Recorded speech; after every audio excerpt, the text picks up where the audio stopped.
tu es dans la joie ce matin de louer le Seigneur, est-ce que tu peux acclamer avec moi? On va louer le Seigneur ensemble. Si tu as la vie, c'est grâce à lui.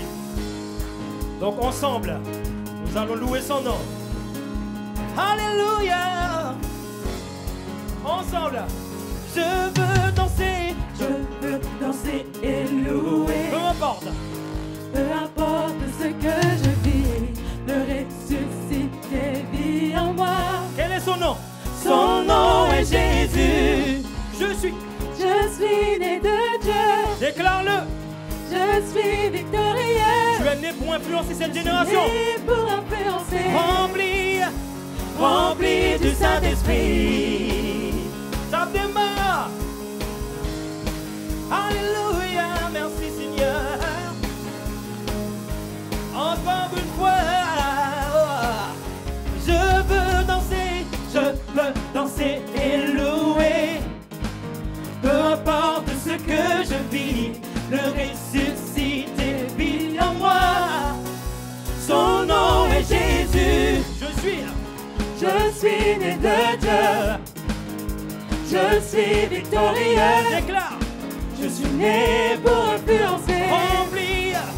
Rempli du Saint-Esprit. Hey. Oh, oh, oh.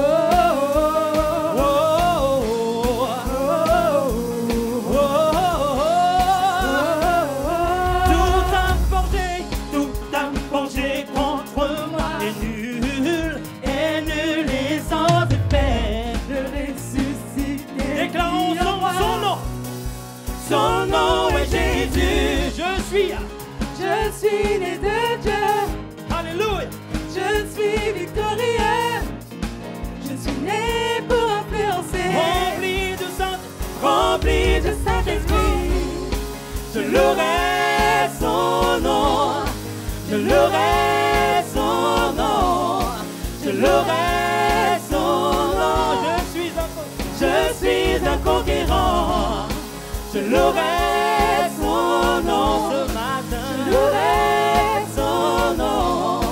Je louerai son nom. Je suis un conquérant. Oh, oh, oh.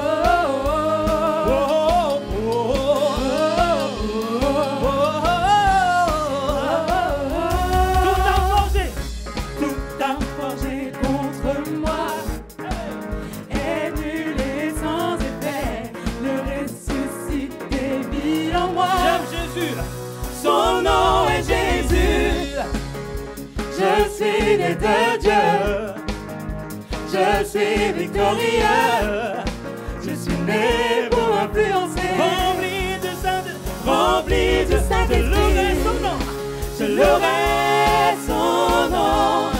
Je louerai son nom. Je louerai son nom. Ce matin, je suis un conquérant. Je louerai son nom. Je louerai son nom. Je louerai son nom. Je suis un conquérant. Je suis un conquérant. Je suis un conquérant. Je suis un conquérant. Je suis un conquérant. Je suis un conquérant. Je suis un conquérant. Je suis un conquérant. Je suis un conquérant. Je suis plus que vainqueur. Je suis plus que vainqueur. Je suis plus que vainqueur. Je suis plus que vainqueur. Je suis plus que vainqueur. Je suis plus que vainqueur. Je suis plus que vainqueur. Je suis plus que vainqueur. Je louerai. Je louerai. Je louerai. Je suis un conquérant. Je suis un conquérant. Je louerai. Je louerai. Merci Seigneur. Je louerai. Je suis un conquérant. Je louerai son nom. Je louerai son nom.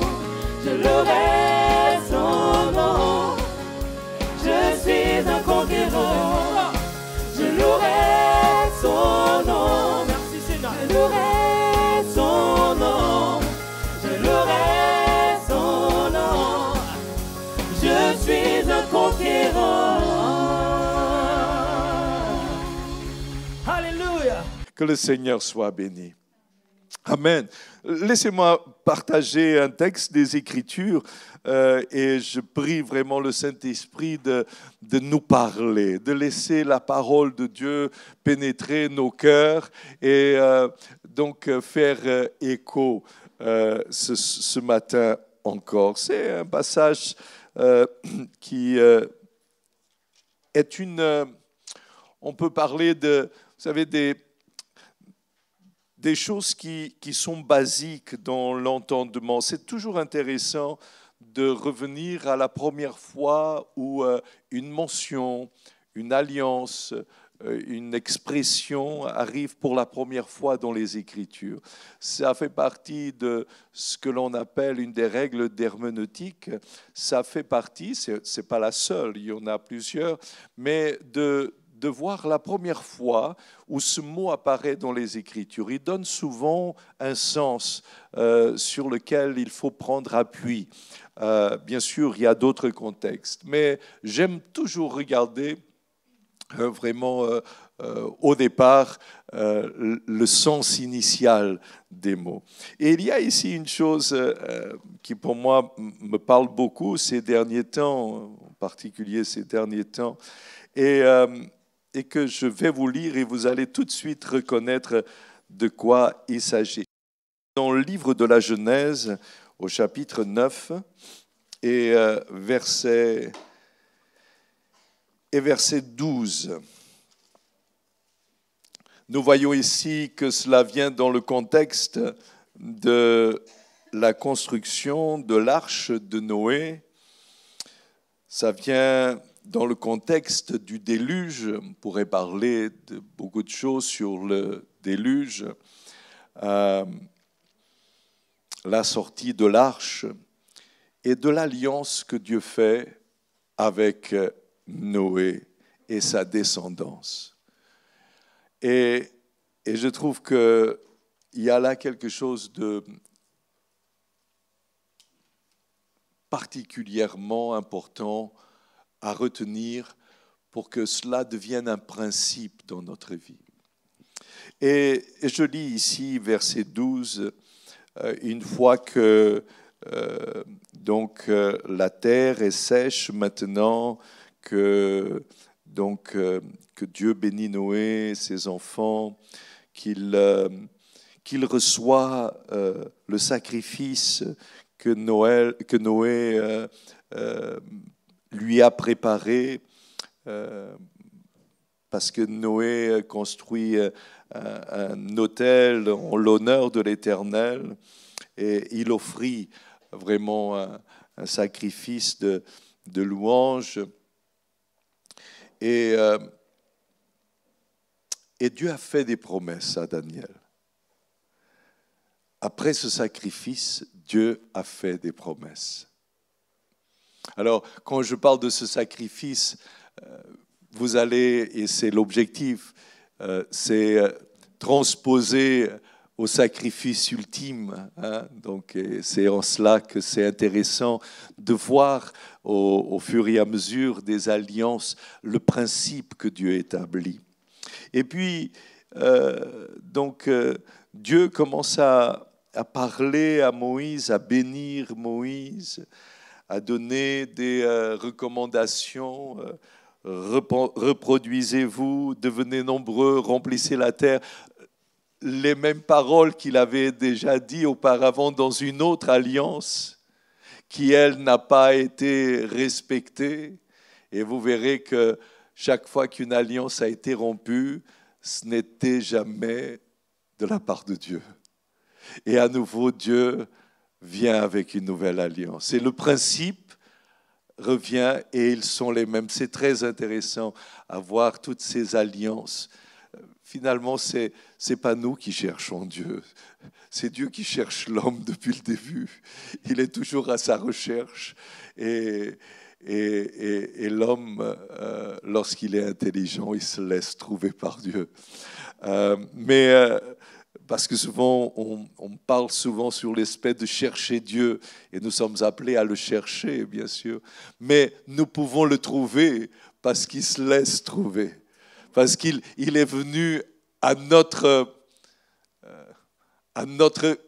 comment est-ce que je peux, aidez-moi à prêcher, à notre, oui, en fait, il apparaît devant nous, c'est ça, parce qu'il aurait pu ne pas se laisser trouver, mais parce qu'il nous a cherchés, souvent il est devant notre nez, et simplement nous ne le voyons pas. Mais lorsque nous le cherchons, finalement, nous finissons par le trouver et nous reconnaissons qu'il n'était pas loin. Et il n'était pas loin parce qu'il s'est approché de nous. Et je trouve cela beau. Dieu n'est jamais loin. Dieu n'est jamais loin. Et lorsqu'il termine de dire ces choses-là, verset 12, il dit « Voici le signe de l'alliance que j'établis entre moi et vous, ainsi que tous les êtres vivants qui sont avec vous pour toutes les générations. J'ai placé mon arc parmi les nuages, et il servira de signe de l'alliance conclue entre moi et la terre. Quand j'aurai rassemblé des nuages au-dessus de la terre, l'arc apparaîtra parmi les nuages, et je me souviendrai de mon alliance entre moi et vous, ainsi que tous les êtres vivants de toute espèce. Et l'eau ne se transformera plus en déluge pour détruire toute créature.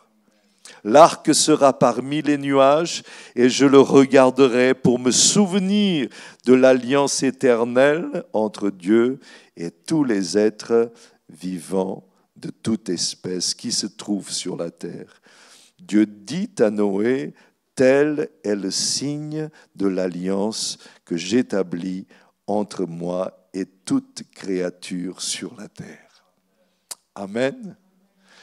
Parfois, il y a des tempêtes, de fortes tempêtes, des situations terribles qui peuvent arriver à un moment donné de l'année, même en plein été, peu importe l'époque de l'année, il arrive parfois des tempêtes qui sont compliquées à gérer. Et puis des pluies qui tombent en averse. Et on dit c'est le déluge. Et c'est très intéressant parce que lorsqu'il y a un vrai déluge, il ne viendra jamais pour éteindre l'humanité parce que telle est la promesse de l'alliance. Et dit, quand je verrai tout cela, toutes ces pluies tomber sur la terre, je me rappellerai de mon alliance et il y aura à nouveau du beau temps. Et ce signe de transformation sera dans le ciel, cet arc-en-ciel de toutes les couleurs pour donner le rappel de la vie à ceux qui sont sous cette pluie et qui disent il y a un jour nouveau. Amen. Et cela me parle beaucoup parce que c'est comme cela que le Seigneur fait. On peut vivre sous le poids du péché, on peut vivre sous le poids de la condamnation, mais il est dit que là où le péché abonde, la grâce surabonde. Et nous sommes là ce matin encore pour rappeler que Dieu a fait une promesse. Et cette promesse, elle est à la suite du sacrifice suprême de Jésus-Christ. Le signe, on pourrait dire que c'est la croix pour les chrétiens. Le signe nous rappelle qu'il y a un avant la croix et un après la croix. Beaucoup de gens voient la croix comme un signe de mort. Les chrétiens voient aussi la croix comme un signe de vie. Parce que quand ils voient la croix, ils voient aussi la résurrection. Il ne peut pas y avoir de résurrection sans qu'il y ait mort. Mais soit on s'arrête sur la mort, soit on s'arrête sur la résurrection. Et quand nous voyons la croix, nous avons tendance à dire tout est fini. Mais la croix nous rappelle que Dieu a fait une promesse. Et quiconque meurt à lui-même, eh bien, la mort ne l'emportera pas pour autant. Il continuera de vivre par la grâce et par la promesse que Dieu a faite. Alors, lorsque vous voyez cet arc-en-ciel, rappelez-vous que quoi que nous vivions jusqu'à ce moment-là et qui puisse nous paraître difficile, et si la vie devait continuer comme ça, ce serait compliqué. Rappelez-vous qu'à un moment donné, Dieu va se rappeler et va te rappeler le signe de la promesse. Et le Saint-Esprit viendra sur toi. Et tu commenceras à voir les choses autrement. Une joie viendra dans ton cœur, un signe apparaîtra. Et ça peut être comme ça, soudainement, comme l'Esprit est descendu sur les 120, qui étaient dans la prière ou qui ne priaient plus. On ne sait plus, on sait qu'ils étaient assis. Ils avaient dû passer la nuit en prière. Mais rien ne nous dit qu'ils étaient en prière au moment où ils ont reçu l'Esprit. Mais ils étaient dans cette attente, dans l'attente de la délivrance, dans l'attente que la promesse s'accomplisse. Et c'est en cela que je voudrais vous partager ce matin, dire que Dieu va, au moment où tu t'y attends le moins, t'apporter ce signe. Et soudainement, ce qui est ancien est parti, c'est le passé. Dieu fait toutes choses nouvelles. Amen. Mais souvent, il faut qu'il y ait que nous passions jusqu'au bout de nous-mêmes. Et comme je disais dernièrement à quelqu'un qui demandait à ce que l'on prie Dieu pour que Dieu puisse faire un miracle dans sa vie, et je lui rappelais, est-ce que tu as déjà fait tout ce que tu devais faire? Parce que Dieu n'est pas notre garçon de course. Amen. À partir du moment où tu as fait tout ce que tu as fait, tout ce que tu devais faire, tu as tenu, tu as résisté, tu as tenu bon, au moment où on s'y attend le moins, le Seigneur donne la délivrance. Et la promesse s'accomplit, car il se rappelle de sa parole. Et ce qu'il a promis, il l'accomplira. Sa parole ne revient jamais à lui sans avoir produit son effet. Amen. Alors, retenons la promesse de Dieu pour notre vie. Et quoi que nous vivions, sachons que Dieu sera fidèle à sa parole. Maintenant, ce n'est pas à nous de dire quand est-ce que cette parole arrivera. Mais elle arrivera. Amen. Elle arrivera. Et à nouveau, ce rappel de ce signe de la croix nous rappelle qu'il ne faut pas s'arrêter sur le chemin. Il faut persévérer. Il faut continuer. Nous n'arriverons jamais au point où Jésus est arrivé. Nous ne pourrions pas le supporter, mais nous irons jusqu'au bout de ce que nous pourrons faire.